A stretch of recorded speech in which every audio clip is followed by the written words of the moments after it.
Hello everyone, and welcome to the studio. I know it's been a while since I posted one of these halter tutorials, but the last two kind of flopped, so I lost my motivation for it. My demotivation was also due to the fact that my old phone camera was cracked, which makes the video quality absolute trash, and my eczema was pretty flared up. But fortunately, I'm back with a better phone camera, slightly better fingers, and lots of motivation to make a better tutorial for you guys. Since the last tutorial flopped, I would really appreciate it if you would give this video a like and maybe even share it. As always, the materials you will need to make this halter will be listed in the description below. So without further ado, let's go do some tack making. Hello there, and yes, please don't mind the pastel on my hand.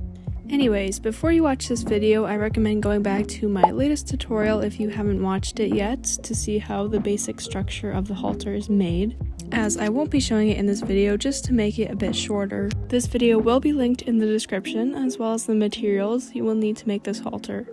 Now I know a few people have asked me, how on earth do I thin leather properly without it ripping or being too chunky? Well, I happen to have a little secret, but to be clear, this really only works on leather laces and not actual big pieces of leather. So usually when you're thinning leather, you would thin the suede side, but in this case we'll be thinning the actual leather side off of the lace. Try to not go too deep with your leather thinner and just go slow and steady. I find that this method works really well for tack like halters and bridles, and just any other type of tack that requires leather straps. And it's okay if you cut off a part that looks kind of like this, as we will be fixing that later.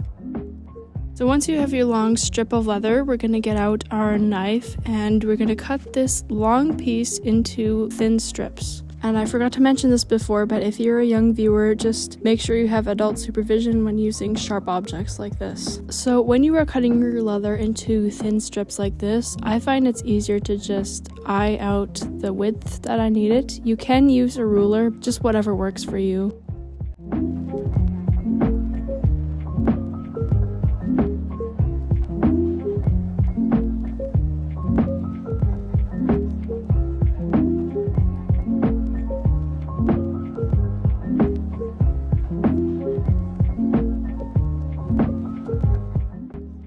So once you have your laces cut to size, which you may need to clean up a little bit, you can make the noseband and chin strap using my latest tutorial.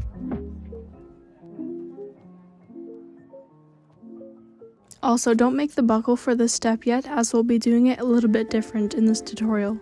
So for punching holes in the chin strap, I use this empty mechanical pencil. This one is 0.7mm, but it's still a bit too big. I actually just ordered some new ones from Amazon, so I'll leave a link down below if you want to get some for yourself. But for this step, I just punch 5 to 6 holes in the chin strap, so it looks like this.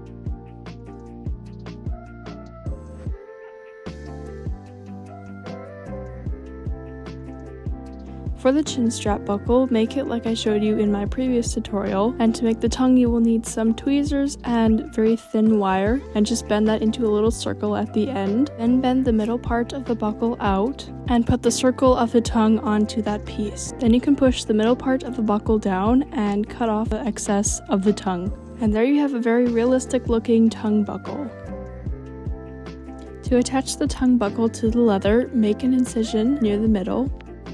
Then thread the leather through the buckle and put the tongue through the incision that you made, and then back through the buckle. And then glue it down.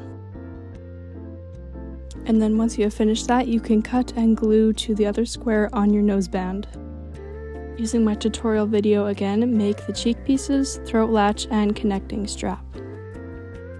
For the crown piece, take another strip of leather, cut the end into this shape, and punch 5 to 6 holes on the end.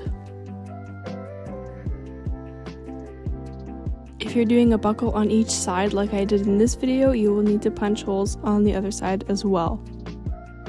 Like I showed you before, make 1 or 2 tongue buckles and glue them to the halter rings.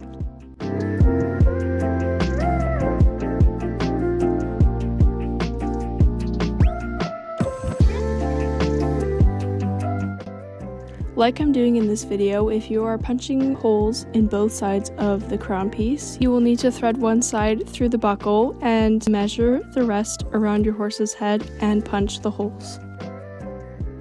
Once you have that measured and you've punched the holes, you can now cut off the excess. You can now thread the other side into the buckle, and now your leather halter is finished. Now technically this tutorial isn't over yet because you can always add details to the halter if you wish, but I'm gonna make that a whole different video, so stay tuned for that.